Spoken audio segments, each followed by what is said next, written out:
नहमदुल्लाहि हम्दश-शाकिरीन व नुसल्ली व नुसल्लिमु अला रसूलिहिन नबिय्यिल करीम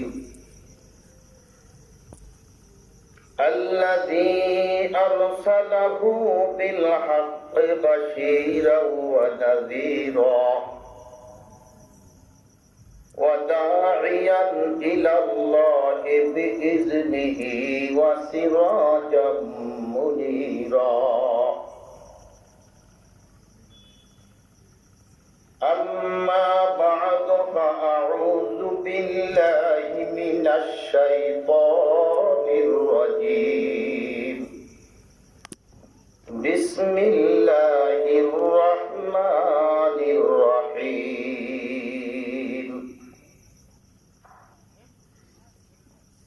वक़ज़ा रब्बुका अल्ला तअबुदू इल्ला इय्याहु वबिल वालिदैनि इहसाना इम्मा यब्लुगन्ना इंदकल किबरा अहदुहुमा औ किलाहुमा फला तकुल लहुमा उफ़्फ़िन वला तन्हरहुमा वक़ुल लहुमा क़ौलन करीमा सदक़ल्लाहु मौलानाल अज़ीम व सदक़ रसूलुहुन नबियुल करीम क़ाल रसूलुल्लाहि सल्लल्लाहु अलैहि वसल्लम अल जन्नतु तहता अक़दामिल उम्महात औ कमा क़ाल अलैहि स्सलातु वस्सलाम। दिखा दे या इलाही मदीना कैसे बसती है, दिखा दे या इलाही मदीना कैसे बसती है, जिसके अंदर तेरी रहमत रात दिन बरसती है। दिखा दे या इलाही मक्का कैसा शहर है, जिसके अंदर तेरा घर बैतुल्लाह है, जिसके अंदर तेरा घर बैतुल्लाह है। आहिस्ता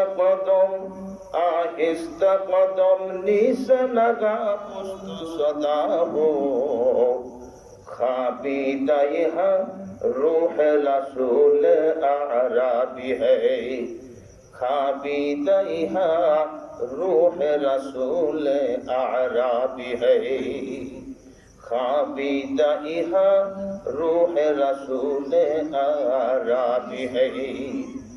बइला तर अज अर्श समाये जन्नत फिरदौस, आरामगाह खाके रसूल आराबी है, आरामगाह खाके रसूल आराबी है।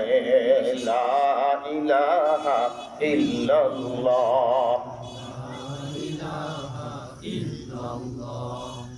ला इलाहा इल्लल्लाह, ला इलाहा इल्लल्लाह, ला इलाहा इल्लल्लाह, ला इलाहा इल्लल्लाह, ला माशूका इल्लल्लाह, ला माबूदा इल्लल्लाह, ला इलाहा इल्लल्लाह, ला इलाहा इल्लल्लाह, ला इलाहा इल्लल्लाहु মুহাম্মাদুর রাসূলুল্লাহ সাল্লাল্লাহু আলাইহি ওয়াসাল্লাম।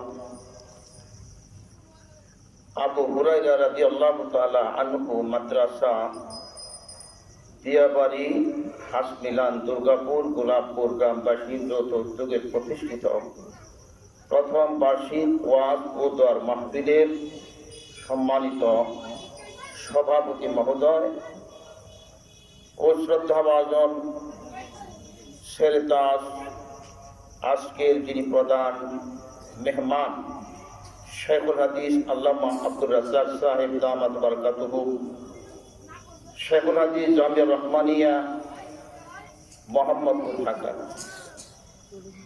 আজকে দ্বিতীয় যিনি মেহমান হয়ে আসতেছেন আমাদের এখানে আলহাজ হযরত মাওলানা বাহাউদ্দিন সাহেব দামাত বারাকাতুহু, জামিয়া নুরিয়া ইসলামিয়া মাদ্রাসা কামরাঙ্গীরচর ঢাকা। উপস্থিত আমার সামনে আমার প্রাণপ্রিয় মুসলমান ভাইরা, পর্দার বেষ্টনীর মধ্যে অবস্থানরত আমার আম্মা জানেরা এবং বোনেরা, মহান আল্লাহ রাব্বুল আলামিনের দরবারে আজকে আমরা অত্যন্ত মনের মুগ্ধকর অবস্থান এবং খুব শান্তি এবং আনন্দের সাথে আল্লাহ পাকের দরবারে আজকে শুকরিয়া আদায় করছি যে আজকে আমাদের এই আবু হুরায়রা মাদ্রাসায় প্রথম বাৎসরিক মাহফিল। এই মাহফিলে আজকে আমরা উপস্থিত হতে পেরে সকলে খুশি না ইনশাআল্লাহ? কি বলে? আমিও খুশি এই জন্যই যে আল্লাহ রসুলের একজন বিশিষ্ট সাহাবীর নামে এই মাদ্রাসা করা হয়েছে। এই মাদ্রাসা আবু হুরায়রা যে রাখা হলো, হঠাৎ করে আমার একটা ঘটনা মনে পড়ে গেল। হযরত আবু হুরায়রা রাদিয়াল্লাহু তাআলা আনহু ওনার জীবনের একটা সর্বপ্রথম ইসলাম গ্রহণ করার পূর্ব মুহূর্তের একটা ঘটনা আমাদের ব্রাহ্মণবাড়িয়ার আল্লামা সিরাজুল ইসলাম সাহেব রহমাতুল্লাহ আলাইহি, যাকে সারা বাংলাদেশে বড় হুজুর নামে পরিচিত এবং তিনাকে সকলে বড় হুজুর নামে চিনে থাকেন। উনি ওনার একটা বক্তব্যে হযরত আবু হুরায়রা রাদিয়াল্লাহু তাআলা আনহুর একটা কথা উনি পেশ করেছেন। সেই কথাটি আমি আপনাদের সামনে পেশ করার জন্য ইচ্ছা করছি, ইনশাআল্লাহ আল্লাহ তৌফিক দান করেন। সকলে বলেন আমিন। হযরত আবু হুরায়রা রাদিয়াল্লাহু তাআলা আনহু যখন প্রথম ইসলাম গ্রহণ করার সময় হলো, অর্থাৎ আল্লাহর রসুলের কাছে উনি যখন ইসলাম গ্রহণ করার জন্য আগমন করলেন, তখন রসুলকে উনি বিভিন্নভাবে পরীক্ষা নিরীক্ষা করেছেন, বিভিন্নভাবে দেখেছেন উনি সত্যিকারে পয়গম্বর কিনা।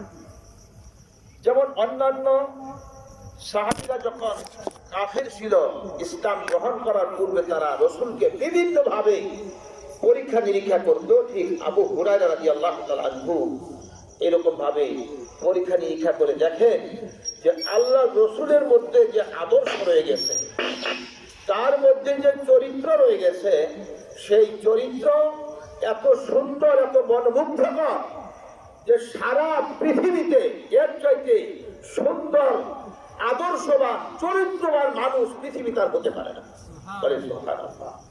হযরত আবু হুরায়রা রাদিয়াল্লাহু তাআলা আনহু এই যে মাদ্রাসার নামকরণ করেছেন, অত্যন্ত জবরদস্ত একজন সাহাবী উনি, এবং রঈসুল মুহাদ্দিসিন, সাহাবীদের মধ্যে যত মুহাদ্দিস ছিল, হাদিসের রাবী বর্ণনা করেছেন, সবচাইতে বেশি হাদিস বর্ণনা করেছেন এই হযরত আবু হুরায়রা রাদিয়াল্লাহু তাআলা আনহু। বলেন সুবহানাল্লাহ। আপনারা খুশি না বেজা?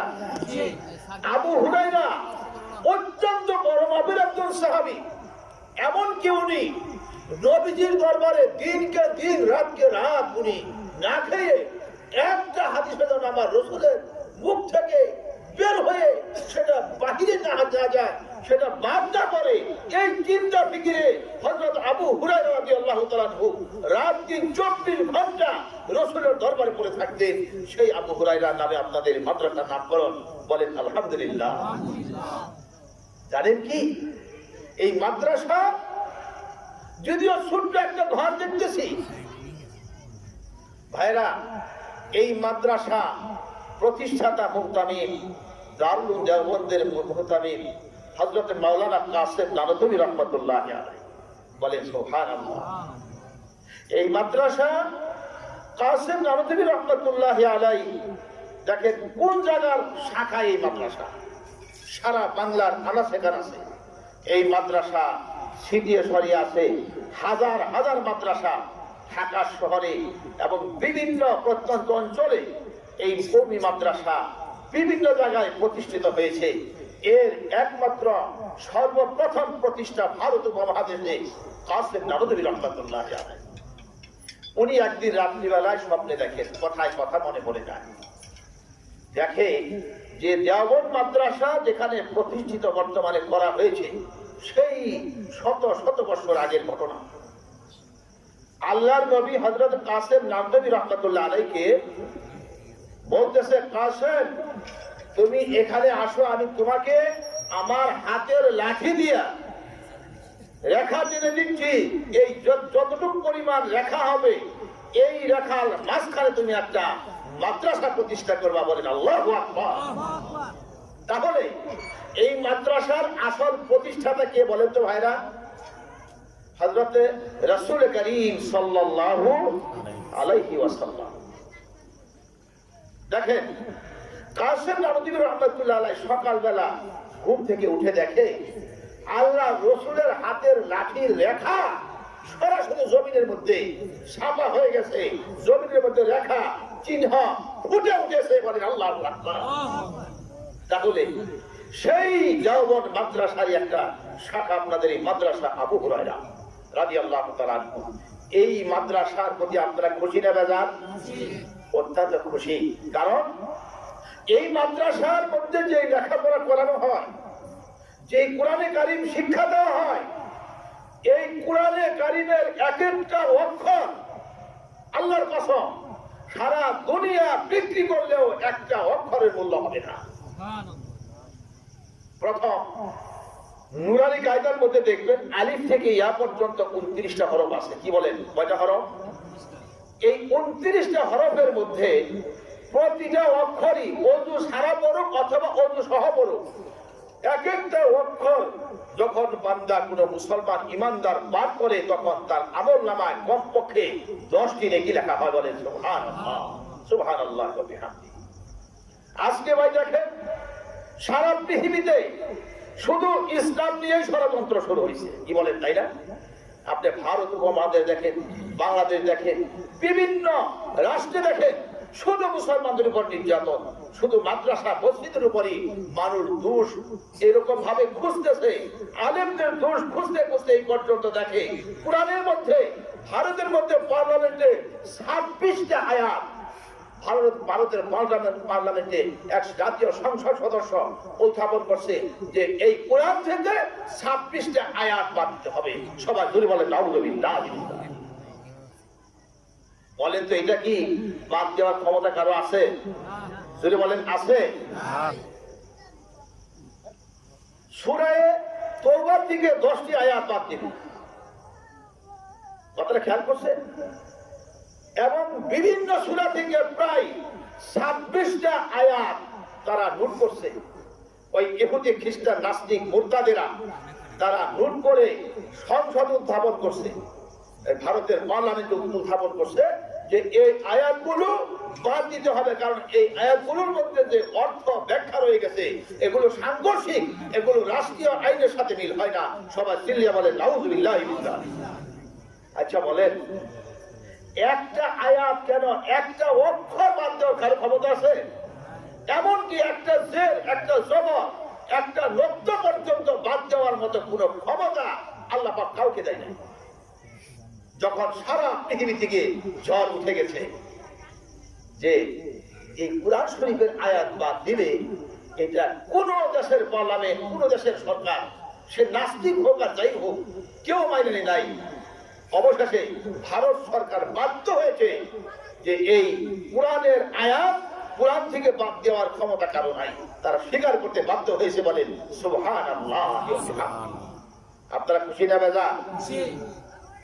এই কোরআনে কারীম 1400 বছর আগ থেকে এই পর্যন্ত এই পৃথিবীর জমিনে লক্ষ লক্ষ নয় কোটি কোটি হাফেজে কোরআন রয়ে গেছে, যাদের সিনার মধ্যে এই কোরআন রয়ে গেছে। আপনাদের এখানে মাশাআল্লাহ অনেক ছাত্র দেখলাম জামিয়া রহমানিয়া থেকে বিভিন্ন বড় বড় মাদ্রাসা লেখাপড়া করতেছে এবং অনেক আলেমও দেখলাম। আমার খুব ভালো লাগলো, খুব আনন্দ লাগলো।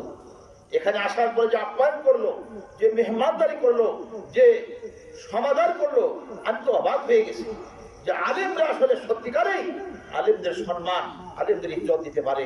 কি বলেন, কথা ঠিক কিনা? সম্মানিত ভাইরা, আপনারা ভাগ্যবান। আজকে আপনাদের এলাকার এই মাদ্রাসা, সেই আবু হুরায়রা সম্পর্কে কিতাবের মধ্যে আসছে। হযরত আবু হুরায়রা রাদিয়াল্লাহু তাআলা আনহু রাসূলের হাতে কালিমা পড়ে মুসলমান হয়ে গেলেন। বলেন সুবহানাল্লাহি ওয়া বিহামদিহি, লা ইলাহা ইল্লাল্লাহু মুহাম্মাদুর রাসূলুল্লাহ সাল্লাল্লাহু আলাইহি ওয়াসাল্লাম। হযরত আবু হুরায়রা যখন মুসলমান হইলেন, তখন ওনার আম্মা তখন মুসলমান হন নাই। ওনার আম্মা যখন জানতে পারলো যে আবু হুরায়রা প্রতিবারই প্রতি সময় সুযোগ পাইলে সে মুহাম্মদের দরবারে হাজির হয়, এই সংবাদ পেয়ে সে মনে বড় ব্যথা। হযরত আবু হুরায়রা রাদিয়াল্লাহু তাআলা আনহু সাহাবী হয়ে গেছে। যখন বাড়িতে গেছে, হঠাৎ করে তার মা বলতেছে, তুমি কোথায় গিয়েছিলা? বলে, আম্মু আমি তো মুহাম্মদ সাল্লাল্লাহু আলাইহি ওয়াসাল্লামের দরবারে গিয়েছিলাম। বলে সুবহানাল্লাহ। আবু হুরায়রা মা বলে, কেন? বলে, আমি তো মুসলমান হয়ে গেছি। আরে তুই মুসলমান হয়েছে, আমার কাছে অনুমতি দিতে হয় না? আবু হুরায়রাকে তার মায়ে এরকম আঘাত করলো, মারপিট করলো। সন্তান দেখেন নবীর হাতে সর্বপ্রথম মুসলমান হয়েছে। সাহাবী বলতেছে, আমার আম্মা আমাকে মারতে মারতে আহত করে ফেলল, আমি মুসলমান হয়েছি এই অপরাধে। আমার মায়ের মার খেয়ে আমি আল্লাহ রসুলের দরবারে হাজির। আল্লাহ রসুলের দরবারে বললাম, ইয়া রাসূলুল্লাহ, আমার মায়ের জন্য আপনি একটু দোয়া করেন। আল্লাহ নবী বললেন, আবু হুরায়রা কি হয়েছে? বলে, এই ঘটনা, আমি আপনার হাতে মুসলমান হয়েছি, তাই আমার মা আমাকে প্রহার করেছে। ইয়া রাসূলুল্লাহ, আপনি যদি আমার মায়ের হেদায়েতের জন্য দোয়া করতেন, আল্লাহ তাআলা হয়তো আমার মাকে হেদায়েত দিত। সাথে সাথে আল্লাহ রাসূল মুখ দিয়ে যখন এই দোয়া করলেন, আল্লাহুম্মা ইহদি উম্মে আবি হুরায়রা, আল্লাহুম্মা ইহদি উম্মে আবি হুরায়রা। আল্লাহু আকবার। আবু হুরায়রার মা আল্লাহর কাছে দোয়া করলেন, আল্লাহ আবু হুরায়রার মাকে আপনি হেদায়েত দান করেন। দোয়াটা করছে কে বলেন তো ভাই? এই যে আপনার মাদ্রাসার যে নামকরণ করছেন, এই সাহাবীর মা জন্য মুহাম্মদুর রাসূলুল্লাহ সাল্লাল্লাহু আলাইহি ওয়াসাল্লাম দোয়া করছে। কি দোয়া করছে? যে ইয়া আল্লাহ, আপনি আবু হুরায়রার মাকে আপনি হেদায়েত দান করেন, তাকে আপনি কালিমা পড়ার সুযোগ দেন, তাকে কালিমা পড়ার নসিব করে দেন। আল্লাহ রসুলের দোয়া কবুল হয় কি হয় না বলেন আপনারা? যদি বলেন কবুল হয়। বাংলাদেশে দেখেন কি বলুন, বলতে গেলে অনেক কথা। আলেমদের সাথে বাংলাদেশে কত মানুষ টক্করে আসছে, চ্যালেঞ্জে আসছে, টিকতে পারছে কেউ বলেন? যদি বলেন টিকতে পারছে? আমাদের আল্লামা মামুনুল হক সাহেব, আমি সরকারের পক্ষ বিপক্ষ কথা না, যেগুলো বাস্তব যেগুলো বলতেছি, আল্লামা মামুনুল হক সাহেব যে কথাগুলো বলতেছে, দেখেন গতকাল রফিকুল ইসলাম মাদানী সাহেবকে গ্রেফতার করছিল পুলিশে, কিন্তু তাদের ভিতরে আতঙ্ক, যাহিরা আমরা আল্লাহ রসুলের নায়েবকে গ্রেফতার করছি, আবার কিভাবে তারা ভয়ে তাকে আবার ছেড়ে দিচ্ছে। মামুনুল হক সাহেব যে কথাগুলো বলে যাচ্ছে, দেখেন তার প্রতিটা কথা বাংলার জমিনে, প্রতিটা কথা ইনশাআল্লাহ যতদিন এই দেশ থাকবে, আমি মনে করি প্রতিটা কথাই বাস্তবে পরিণত করিয়ে আমার আল্লাহর কুদরতি শক্তি দিয়া দেখিয়ে দিবে। কি বলে, কথা ঠিক কিনা? ঠিক। অতএব ভাই, আলেমদেরকে সম্মান করা এটা রাসূলের আদর্শ। আমাদের তাবলীগের মধ্যে বলে না যে আলেমকে তাজিম করো, বলে কিনা? বলে ছোটকে স্নেহ করো, বড়কে সম্মান করো, একরাম করো, আর আলেমকে তাজিম করো, বলে কিনা? ভাই, যে কোনো মানুষ পৃথিবীতে আসুক, তার যত ক্ষমতাই হোক না কেন, আলেমদেরকে যদি কেউ কটাক্ষ করে, আলেমদেরকে যদি কেউ ক্রিটিসাইজ করে, মাদ্রাসাকে যদি কেউ ষড়যন্ত্র করে, তাহলে সে ব্যক্তির ধ্বংস অনিবার্য। সে ব্যক্তি কখনো সমাজে প্রতিষ্ঠিত হতে পারবে না, সে অবশ্যই পরাজয় বরণ করবে। কি বলে, ঠিক কিনা? আল্লাহ তাআলা হযরত আবু হুরায়রার মাকে আল্লাহ রাসূলের দোয়া কবুল করলো। দেখেন, সন্তানের মায়ের হেদায়েতের জন্য দোয়া করতেছে, রাসূলের কাছে দোয়া চাইছে এবং সেই দোয়া আল্লাহ তাআলা কবুল করছে। হযরত আবু হুরায়রাকে বলতেছে, আবু হুরায়রা তুমি যায় দেখো তো তোমার মায়ে কি কালিমা পড়ছে কিনা এবং কালিমা পড়ার জন্য সে তৈরি আছে কিনা। কিতাবে লেখে হযরত আবু হুরায়রা নবীজির দরবার থেকে একটা দৌড় দিছে, এক দৌড় দিছে। বাড়ির দিকে দৌড় দেওয়ার পরে দেখে হযরত আবু হুরায়রার মা এখনো কালিমা পড়ে নাই, কিন্তু ভিতরে আল্লাহ পাকের ভয় রাসূলের মহব্বতে বাড়ির দিকে দৌড় দিছে। এই আবু হুরায়রা কোথায়? তুমি তাড়াতাড়ি আমাকে নিয়ে মুহাম্মদুর রাসূলুল্লাহ সাল্লাল্লাহু আলাইহি সাল্লামের দরবার নিয়ে চলো। দেখেন ভাই, হযরত আবু হুরায়রা আল্লাহর নবীর দোয়ার প্রতি এত আস্থা, এত ভরসা, এত বিশ্বাস ছিল, এত বড় ইকিন ছিল ভাইরা। সাহাবী হয়ে গেছে, মায়ের প্রতি কি মহব্বত ছিল। হযরত আবু হুরায়রা জানে আমার মা যদি হেদায়েত গ্রহণ না করে, কালিমা পড়ে যদি মুসলমান না হয়, আমার মা জিন্দেগিতে কোনোদিন জান্নাত পাবে না, চিরস্থায়ী জাহান্নামী হয়ে যাবে। ভাইরা আমার, এই যে এখানে দেখেন আবু হুরায়রা মায়ের জন্য আল্লাহ নবীর কাছে দোয়া চাইছে। কার কাছে বলেন তো? যদি বলেন কার কাছে? আল্লাহর নবী মুহাম্মদুর রাসূলুল্লাহ সাল্লাল্লাহু আলাইহি সাল্লামের কাছে দোয়া চেয়েছে। আল্লাহর রাসূল আপনি আমার মায়ের জন্য দোয়া করেন। কিতাব খুলে দেখেন আল্লাহর রাসূলের পবিত্র মুখ থেকে যখন দোয়া আসছে, আল্লাহুম্মা ইহদি কওমি ফা ইন্নাহুম লা ইয়ালামুন, কাফেরদের জন্য দোয়া করছে, আল্লাহ আমার এই সম্প্রদায়কে আপনি হেদায়েত দান করেন, তারা আমাকে বোঝে নাই, তারা আমাকে চেনে না। এইভাবে আল্লাহর রাসূল হযরত আবু হুরায়রার মার জন্য দোয়া করছে, আল্লাহুম্মা ইহদি উম্মে আবি হুরায়রা, আল্লাহুম্মা ইহদি উম্মে আবি হুরায়রা। আল্লাহ আপনি আবু হুরায়রার মাকে, আমি নাম ধরে আল্লাহ আপনার কাছে আরজ করলাম, আমি নাম ধরে আপনার কাছে দরখাস্ত করলাম, ইয়া রাব্বাল আলামিন আপনি আবু হুরায়রার মাকে হেদায়েত দান করেন। আল্লাহ আপনি আবু হুরায়রার মাকে কালেমা পড়ার তৌফিক দান করেন। হযরত আবু হুরায়রা নবীজির দরবার থেকে দৌড় দিছে বাড়ির দিকে। এবার হযরত আবু হুরায়রার আম্মা ওই বাড়ি থেকে দৌড়াইয়া রাসূলের দরবারের দিকে আসতেছে, কারণ সে জানে আমার ছেলে যদি যায় এই বাড়ি থেকে একমাত্র মুহাম্মদের দরবার ছাড়া অন্য কোনো দরবারে সে যায় না, অন্য কোনো খারাপ সংসদে সে যায় না। আল্লাহর পয়গম্বরের সংসদে যখন একবার আসছে আবু হুরায়রা, সাথে সাথে কালিমা পড়ে মুসলমান হইয়া মায়ের জন্য আল্লাহর রাসূলের কাছে দোয়া চাইছে। আল্লাহর রাসূলের দোয়া মার জন্য কবুল হয়ে গেছে। আল্লাহু আকবার। ভাইরা আমার, আবু হুরায়রার মা দৌড়ে আসতেছে, ও আবু হুরায়রা তুমি কোথায় বাবা, তুমি কোথায় গেলা? আমি কালিমা পড়ার জন্য মুহাম্মদের দরবারে যাইতেছি। দৌড়ে আসতেছে, আর আবু হুরায়রা দৌড়াইতেছে। আল্লাহর পয়গম্বর বলে দেখি তোমার মায়ের দৌড় বেশি কিনা না, তুমি দৌড় বেশি দিতে পারো। দুইজনে যখন উভয়ের সাথে সাক্ষাৎ হয়ে গেছে, আবু হুরায়রাকে হযরতে আবু হুরায়রার মা এইভাবে গলা ধরে যখন বুকের মধ্যে লাগায় বলতেছে, বাবা রে আমি ভুল করছি, আসলে মুহাম্মদুর রাসূলুল্লাহ যে কালিমার দাওয়াত দেয় এই কালিমার শব্দ দাওয়াত, এই কালিমার মধ্যে কোনো সন্দেহ নাই। কি বলে, কোনো সন্দেহ আছে? যদি বলে কোনো সন্দেহ আছে? সম্মানিত ভাইরা আমার, আমি এই জন্য আপনাদের সামনে মাতা পিতার হক সম্পর্কে আমার আল্লাহ সূরা বনী ইসরাঈলের মধ্যে এত সুন্দর ভাবে আলোচনা করেছেন। আমার আল্লাহ মাতা পিতার হক সম্পর্কে বলেছেন, মাতা পিতা জীবিত থাকা অবস্থায় 14টা হক হয়ে গেছে, আবার মৃত্যু হয়ে গেলে 14টা হক। আল্লাহ রাসূল সাল্লাল্লাহু আলাইহি ওয়াসাল্লাম মাতা পিতার হক সম্পর্কে হাদিস শরীফের মধ্যে বলেছেন। এক সাহাবী এসে বলছে, ইয়া রাসূলুল্লাহ ইয়া হাবিবাল্লাহ মা হাক্কু আলমান আমান আহাক্কু বিহুসনি সুহবাতি ইয়া রাসূলুল্লাহ। মিশকাতের হাদিসের মধ্যে আসছে, আল্লাহ রাসূলের এক সাহাবী হুজুরকে জিজ্ঞাসা করলো, হুজুর পৃথিবীর মধ্যে আমার যত ভালো মানুষ আছে, আমার মাতা পিতা, আমার ভাই বন্ধু, আত্মীয় স্বজন যারা আছে, তাদের মধ্যে সবচাইতে বেশি ভালো ব্যবহার আমি কার সাথে করতে পারি ইয়া রাসূলুল্লাহ ইয়া হাবিবাল্লাহ? আল্লাহ নবী কি বলছে? উম্মুকা, তোমার মায়ের সাথে ভালো ব্যবহার করো। বলেন আল্লাহু আকবার। কার কথা বলছে ভাই এখানে বলেন? মায়ের কথা বলছে। ভাইরা আমার, আল্লাহ পাক কোরআনের মধ্যে মায়ের কথা বলেছে, পিতার কথাও বলেছে, কিন্তু এই হাদিসটা দেখেন আল্লাহ রাসূলের সাহাবী দ্বিতীয়বার বলছে ওমান ওমান, আল্লাহ রাসূলকে জিজ্ঞাসা করছে ইয়া রাসূলুল্লাহ, তারপরে 2 নম্বরে কোন ব্যক্তির সাথে আমি ভালো ব্যবহার করব?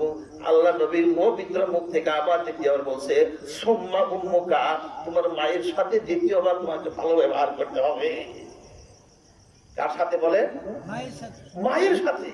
কি আশ্চর্য কথা! প্রথমবার মায়ের সাথে, দ্বিতীয়বার কার সাথে ভাই বলে? মায়ের সাথে।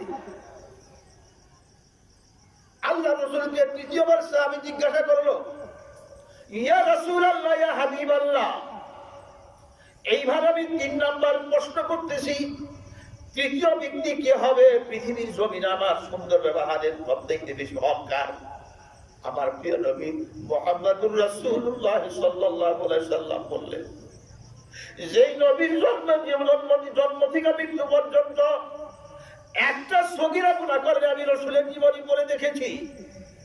আল্লাহ রাসূল যখন মায়ের কোল থেকে জন্ম নিয়েছে, জন্ম থেকে নিয়ে মৃত্যু পর্যন্ত একটা সগীরা গুনাহ করে নাই, একটা মিথ্যা কথা কোন সময় বাহানা করে বলে নাই। সেই নবীর চরিত্র সম্পর্কে ফ্রান্সের মধ্যে নাস্তিকের আমার রাসূলের চরিত্র সম্পর্কে কথা উঠাইছে যে আমার রাসূলের চরিত্র নাকি খারাপ ছিল। বলে নাউযুবিল্লাহ। মাইকটা তো খুব ডিস্টার্ব শুরু করে, কেমন মাইক আনবো? মাইকটা খালি নিচা হয়ে যায়, আমি তো এরকম কোনো সময় দেখিনি। মাইকটা নিচে রাউন্ড হয়ে গেলে কি আলোচনা সুন্দর হয় বলেন তো দেখি? সুন্দর একটু খারাপ থাকবে কি আশ্চর্য, আমি কিছু বুঝলাম না।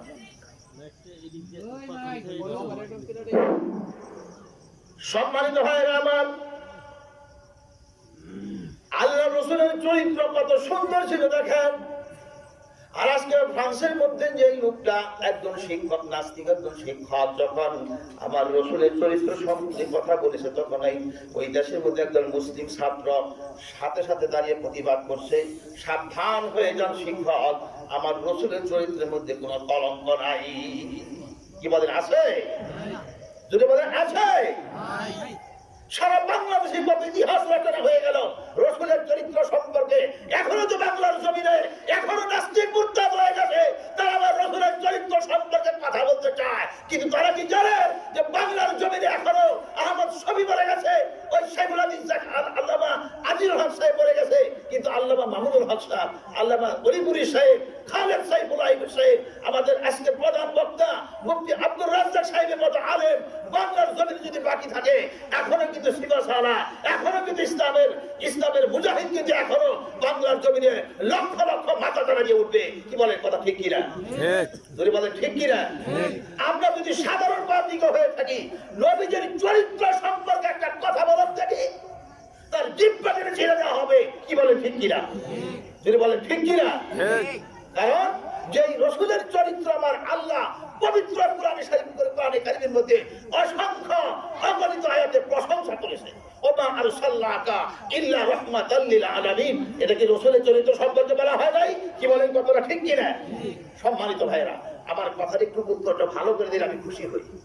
আর যদি আসতে দেন তাহলে মনে হয় আমার আলোচনা আপনাদের বোঝা আসতেছে না। আমার আলোচনা বুঝতে কি কষ্ট হয়? কি বলে? কষ্ট হয় নাকি? তাহলে একটু সবাই একটু সামনে দিকে আগে আসেন তো, দেখি একটু কষ্ট করে যান সামনে ফাঁকারে, একটু আপনারা পুরান করে সবাই একটু জিকির করে লা ইলাহা ইল্লাল্লাহ, লা ইলাহা ইল্লাল্লাহ, লা ইলাহা ইল্লাল্লাহ, লা ইলাহা ইল্লাল্লাহ, লা ইলাহা ইল্লাল্লাহ, লা ইলাহা ইল্লাল্লাহ, লা ইলাহা ইল্লাল্লাহ মুহাম্মাদুর রাসূলুল্লাহ সাল্লাল্লাহু আলাইহি ওয়াসাল্লাম। ভাইরা আমার, আমি বলতেছিলাম আল্লাহ রাসূলের চরিত্র সবচেয়ে সুন্দর, যার চরিত্রের সাথে পৃথিবীর কোন মানুষের চরিত্র মিল হবে না। লাকাদ কানা লাকুম ফি রাসূলিল্লাহি উসওয়াতুন হাসানাহ। আল্লাহ নিজেই বলে দিয়েছেন, তোমাদের মধ্যে যে রাসূল আমি পাঠাইছি তার চরিত্রটা উসওয়াতুন হাসানা, মানে এমন সুন্দর, এমন সুন্দর যার সুন্দরে যেটা সুন্দর হতে পারে না। সবাই চিল্লিয়ে বলেন সুবহানাল্লাহ। সেই রাসূলের চরিত্র সম্পর্কে নাস্তিকেরা এখনো কথা বলে। তাদের মুখ থেকে জিহ্বা টেনে ফেলে ছেড়ে দেওয়া উচিত কিনা বলেন তো আপনারা? তাহলে আমাদের সামনে যে কুরআন আছে, কুরআনে কারিমের একটা অক্ষর ভুল দেখায় যে এই আয়াতের মধ্যে রাসূলের চরিত্র খারাপ বলা হয়েছে। আল্লাহর কথা রাসূলের চরিত্র সম্পর্কে যা বলা হয়েছে একটা আয়াতের মধ্যে একটা ত্রুটি দেখাইতে যদি পারে তাহলে আমরা মানতে বাধ্য হব, হ্যাঁ রাসূলের চরিত্রের মধ্যে ত্রুটি ছিল। একটা আয়াত দেখাতো, প্রত্যেকটা আয়াতে কয়টা আয়াত আছে রাসূলের চরিত্র সম্পর্কে, প্রত্যেকটা আয়াতের মধ্যে যে আল্লাহ রাসূলের চরিত্র যে ভালো ছিল এই কথাই আল্লাহ তাআলা প্রশংসা করেছে। কি বলেন, কথা ঠিক কিনা? ঠিক। সম্মানিত ভাইরা, আমি বলেছিলাম আমার মূল বক্তব্য আজকে মাতা পিতার হক, মাতা পিতার অধিকার কি। আল্লাহ তাআলা পবিত্র কালামে ইরশাদ করেন, তোমরা সর্বপ্রথম আল্লাহ পাকের ইবাদত করো। কার ইবাদত বলেন তো? আল্লাহ। কার ইবাদত? আল্লাহ পাকের। প্রথম নাম্বার, ওয়াকাযা রাব্বুকা আল্লা তা'বুদু ইল্লা ইয়্যাহু। এটা কার কথা? আল্লাহর। সূরা বনী ইসরাঈলের আয়াতের প্রথম আমি যে আয়াত পাঠ করেছি আজকে, এই আয়াতের অর্থ হচ্ছে তোমরা পরিপূর্ণভাবে আদায় করো আল্লাহ পাকের ইবাদত। তোমরা সকলেই কায়মনোবাক্যে মেনে নাও এবং তোমরা সকলেই মাথা নত করে আল্লাহ পাকের কুদরতি পায়ে সেজদা দেওয়ার জন্য তৈরি হয়ে যাও। এই ইবাদতের দ্বারা উদ্দেশ্য শুধু এটা না যে আল্লাহকে শুধু মাবুদ মেনে নিলাম আর সব হয়ে গেল, তা নয়। আল্লাহ পাকের কুদরতি পায়ে তোমাদের যারা মুসলমান পরিচয় দাও, যারা কালিমা বলেছ, তারা অবশ্যই 5 ওয়াক্ত নামাজে আল্লাহ পাকের কুদরতি পায়ে সেজদা দিতে হবে। এটা কার কথা বলেন? আল্লাহর কথা। কোরআন শরীফে অন্য জায়গায় আছে 5 ওয়াক্ত নামাজ আল্লাহ পাক ফরজ করেছেন। এই সূরা বনী ইসরাঈলের মধ্যে অন্য আয়াতের মধ্যে আল্লাহ তাআলা বলেছেন। আমি সেদিকে যাব না। আমি মূল কথা হলো আল্লাহ পাক রব্বুল আলামিন পবিত্র কালামে মাতা পিতা সম্পর্কে কি কথাটা বলেছে দেখেন। আল্লাহ তাআলা বলেন, ওয়াবিল ওয়ালিদাইনি ইহসান। আল্লাহর কোরআনের মধ্যে যে আল্লাহ ওয়াজ করেছেন, উপদেশ দিয়েছেন, এর চাইতে ভালো উপদেশের কথা পৃথিবীর কোন কিতাবের আছে? যদি বলেন আছে, দেখেন তো কোন জায়গায় আছে? রবীন্দ্রনাথের গল্পের মধ্যে আছে? কবি নজরুলের গল্পের মধ্যে, কবিতার মধ্যে আছে? কবি জসিমউদ্দিনের কবিতার মধ্যে আছে? যদিও থাকে কোরআন থেকেই তারা সেটাকে রচনা করেছে। কি বলেন, কথা ঠিক কিনা? হাদিস থেকেই রচনা করেছে। ওই যে বাইজিদ বুস্তামির কথা আপনারা শুনেছেন যে রাত্রিবেলা যখন মায়ের পানি চাইলো, বাবা তুমি আমাকে পানি দাও, বাইজিদ বুস্তামি রাহমাতুল্লাহি আলাইহি দেখেন মায়ের কি ভালোবাসা ছিল, ভাই মায়ের কি মহব্বত ছিল। বাইজিদ বুস্তামি রাহমাতুল্লাহি আলাইহি পানি আসছে দূর থেকে, ওই সময় তো পানির অভাব ছিল। পানির গ্লাস হাতে নিয়ে তার মাথার পাশে সারাটি রাত্র দাঁড়িয়েছিল। মাকে আর ডাকো যায় না যে মা কষ্ট পাবে ঘুমে। আবার চিন্তা করছে যদি মা সজাগ হয়ে পানি চায়, আমি যদি ঘুমায় যাই তাহলে তো আমার মায়ের কষ্ট হবে। সারাটি রাত্রি মায়ের শিয়রে দাঁড়াইয়া পানির গ্লাস নিয়ে যখন দাঁড়িয়েছিল, যখন এরকম রাত্রি শেষ হয়ে গেছে, হঠাৎ করে তাকিয়ে দেখে বাইজিদ বুস্তামির মা দেখে আমার শিয়রের পাশে আমার সন্তান বাইজিদ পানির গ্লাস হাতে নিয়ে দাঁড়িয়ে আছে। তখন বাইজিদ বুস্তামির মা বলেছিল, বাবা তুমি কি এই পানির গ্লাস নিয়ে যখন দাঁড়িয়েছ?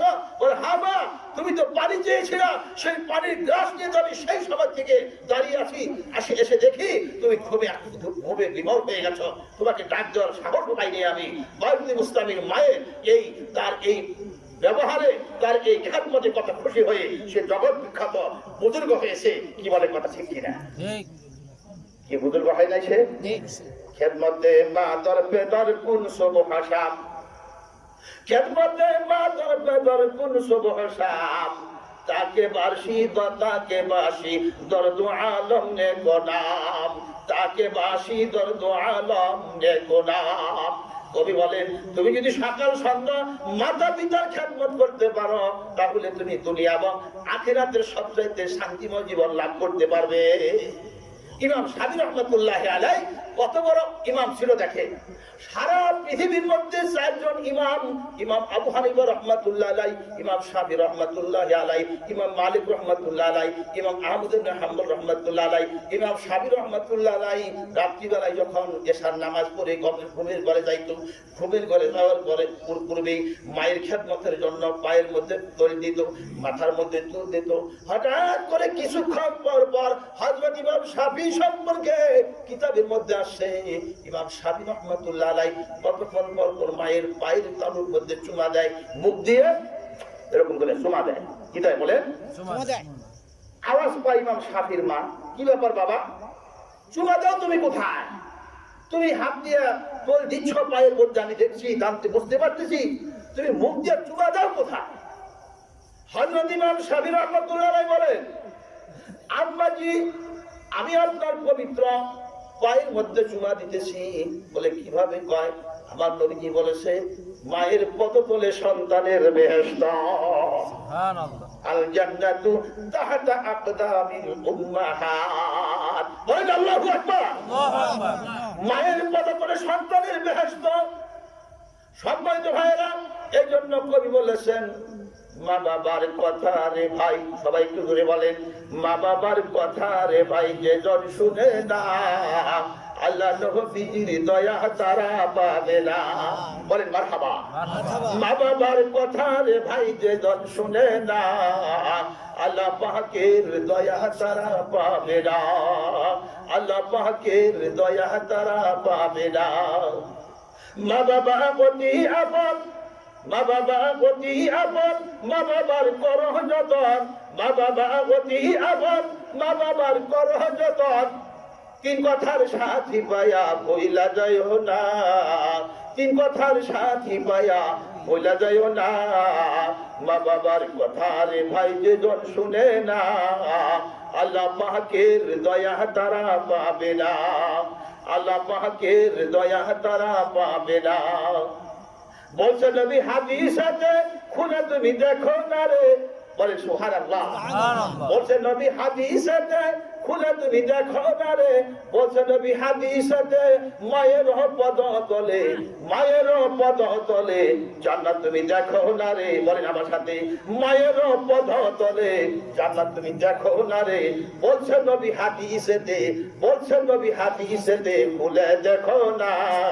যদি বলেন খুলে দেখো না।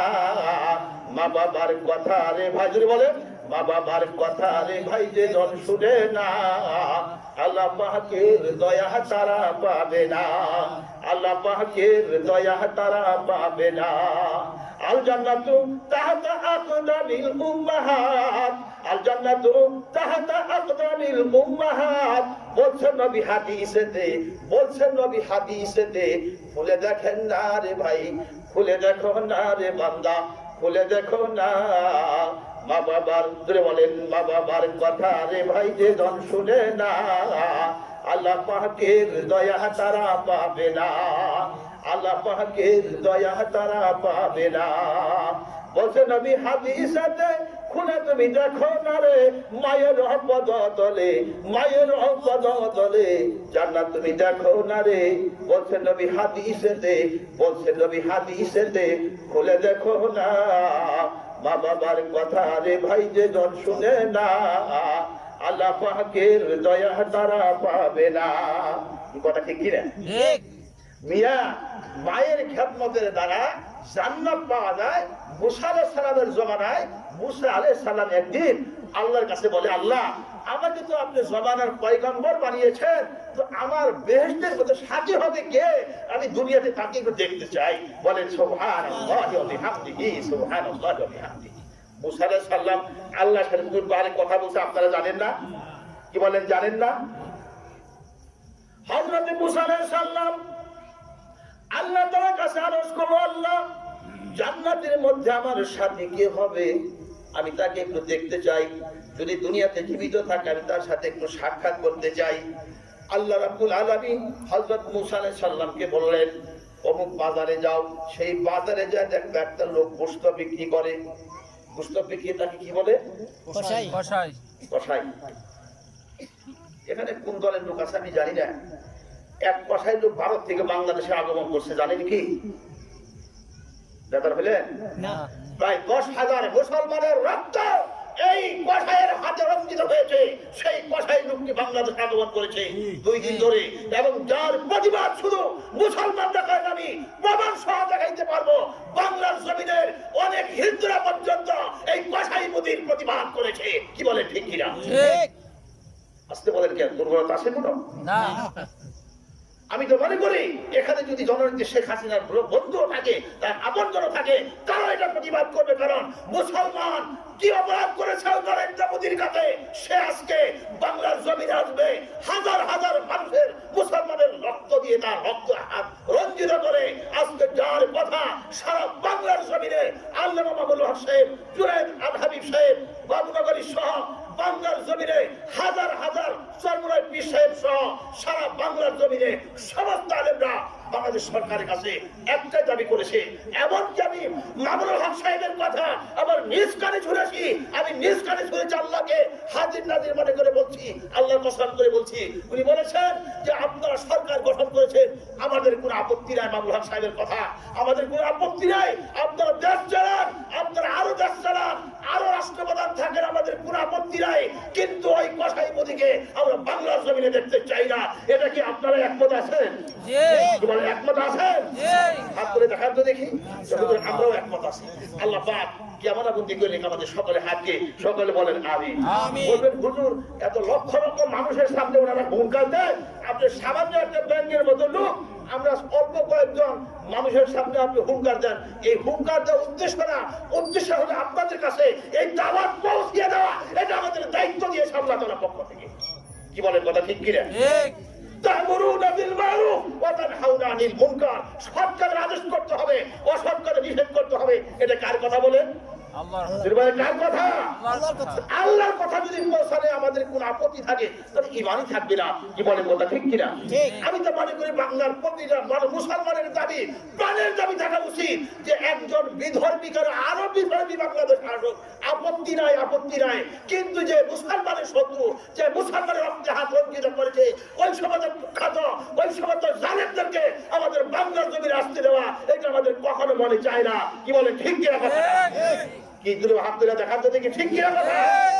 যদি ভুল বলে থাকি তাহলে আপনারা একটু দাঁড়িয়ে বলেন তো হযরত আপনি কথা ভুল বলেছেন, আমি কান ধরে ক্ষমা করবো, বাকি জীবনে কোনো মাহফিল করবো না।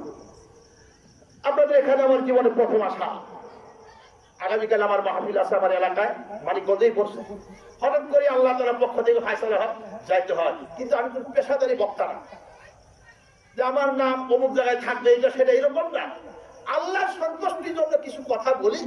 আল্লাহ যদি আমাকে উছিলায় আপনাদের মধ্যে এরকম বুজুর্গ আল্লাহওয়ালাদের সামনে বসে আমি দুটা কথা যদি বুঝায় বলতে পারি, মা বাবার খেদমত সম্পর্কে যদি আপনার মনের মধ্যে আঘাত আসে যে না আমার আব্বু আম্মার খেদমত করা উচিত, এমনও হতে পারে যে আপনার আব্বু আম্মা দুনিয়াতে নাই, তারপরে তো নবীজি বলছে তোমার মা যদি কবরে যায়, তোমার আব্বা যদি কবরে যায়, সেই কবরেও তুমি খেদমত করতে পারো। সেই পদ্ধতি আমার রাসূলের আদর্শে রয়ে গেছে। কি বলে ঠিক কিনা?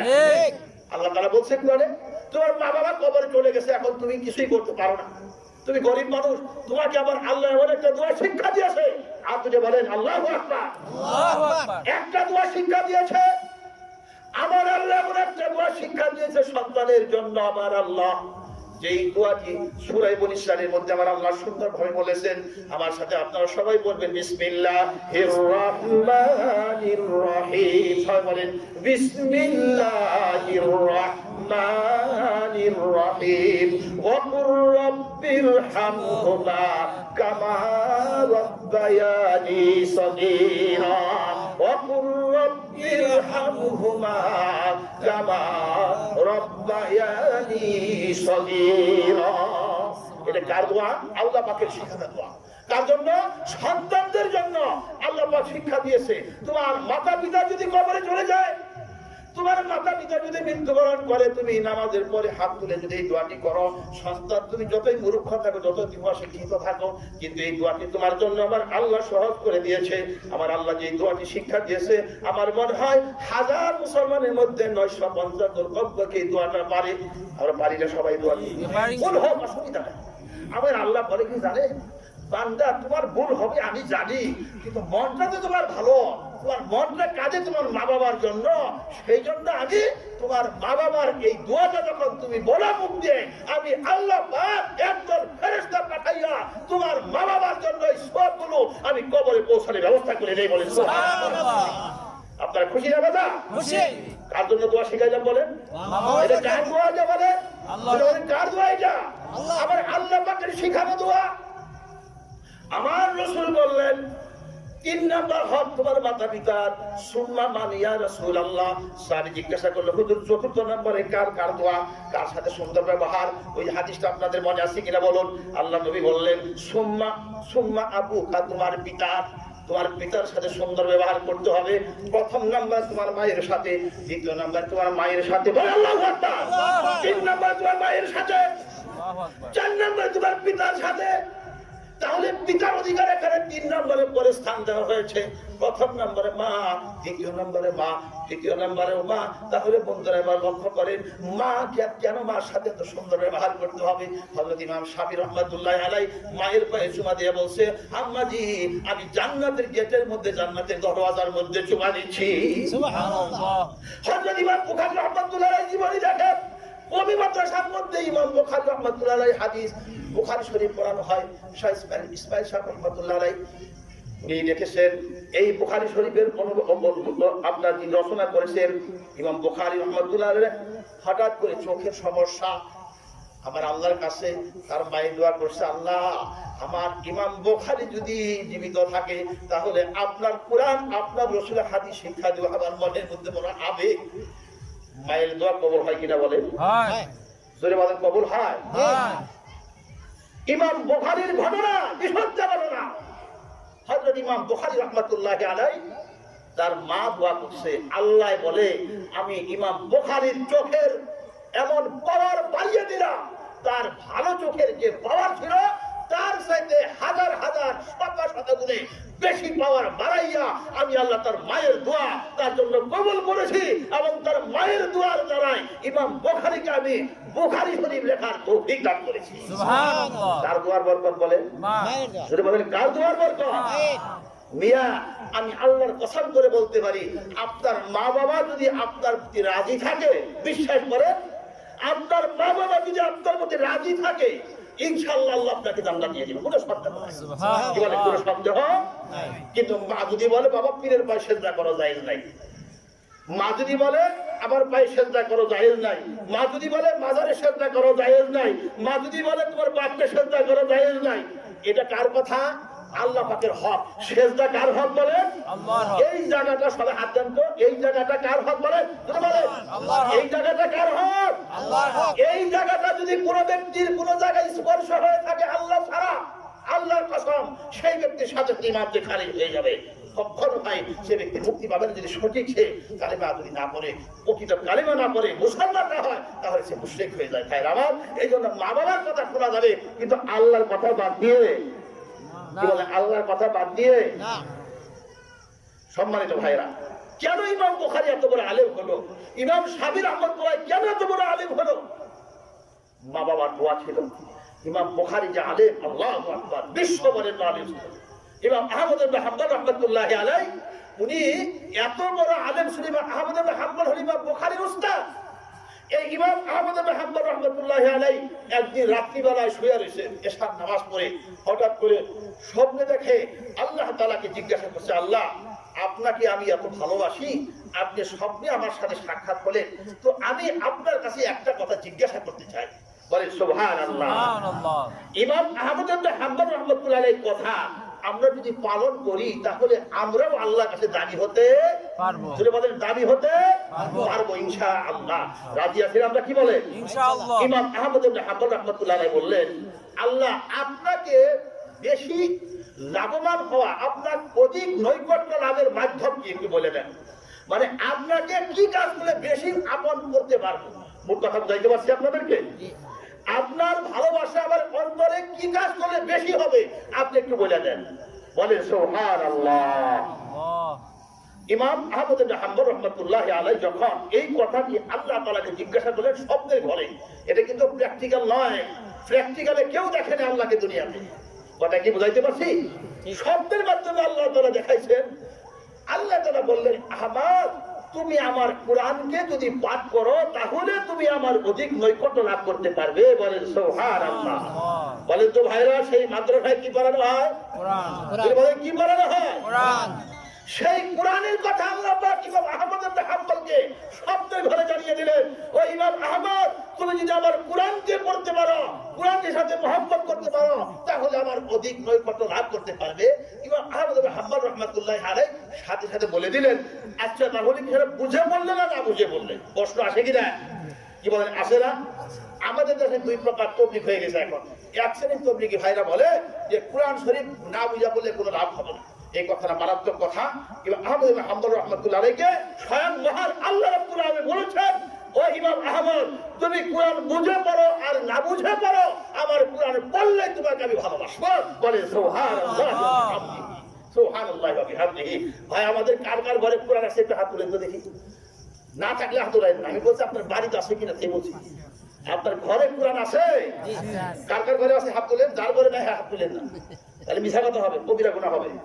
যার ঘরে কোরআন শরীফ আছে না, যে বিলাপ দিয়ে পেঁচিয়ে রাখছি, সারা জীবনে পড়ি না, আছে কিনা?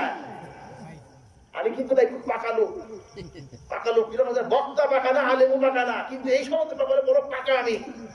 কারণ কি জানেন, আমি বড় বড় আমাদের সুহবতে গেছি, আমাদের বর্তমানে যে কবি মাদ্রাসার ব্যাপার চেয়ারম্যান আল্লাহ মাহমুদ হাসান সাহেবের মাদ্রাসায় আমি প্রায় প্রতি বছর ভাগে যাই। প্রতি বছর 1900 আপনার কি বলে, আমি 1990 সনে 90 সন থেকে আমি দাওরা হাদিস পাস করেছি 1990-91 সনে। আর একটা কথা 2020, তাহলে কয় বছর হয়? 30 থেকে 31 বছর আগে।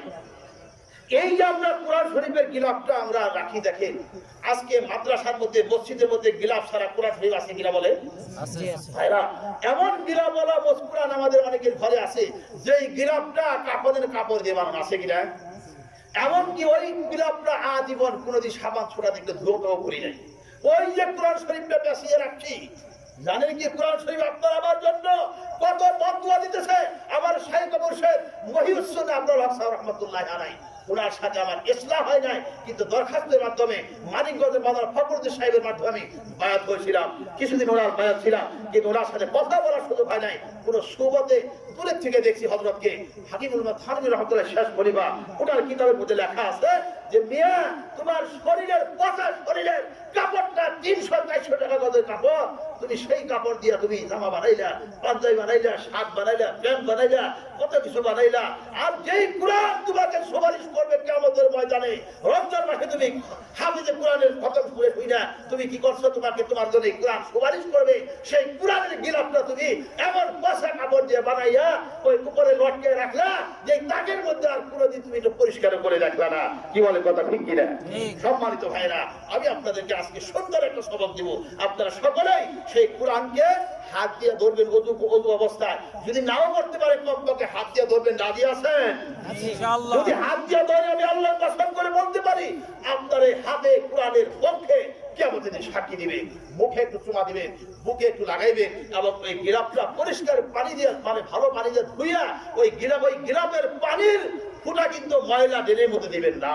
ওইটা ফুলের টবের মধ্যে, ফুল গাছে, আম গাছের গুড়ে, ফলের গাছের গুড়ে দিবেন। ওই পানি কিন্তু ময়লা আবর্জনার মধ্যে গিলাফ দেওয়া পানি দেওয়া ঠিক হবে না। এটা আমার শাইখ মুর্শিদ মহিউদ্দিন আব্দুল হক সাহেব আমাদের কথা, এবং তার শাইখ ছিল মুজাদ্দিদ মিল্লাত থানভী রাহমাতুল্লাহ আলাইহির কথা। সেই কোরআন এই মাদ্রাসার মধ্যে পড়ানো হয়। এই জন্য ভাইরা, সেই কোরআনকে আমরা ভালোবাসি, কোরআনকে মহব্বত করি। রাজি আছি না ইনশাআল্লাহ? কি বলেন? ইনশাআল্লাহ রাজি আছি। ইনশাআল্লাহ কোরআনকে মহব্বত করব, কোরআনকে ভালোবাসবো ইনশাআল্লাহ। আল্লাহ আমাদের সবাইকে তৌফিক দান করুন। সকলে বলুন আমিন।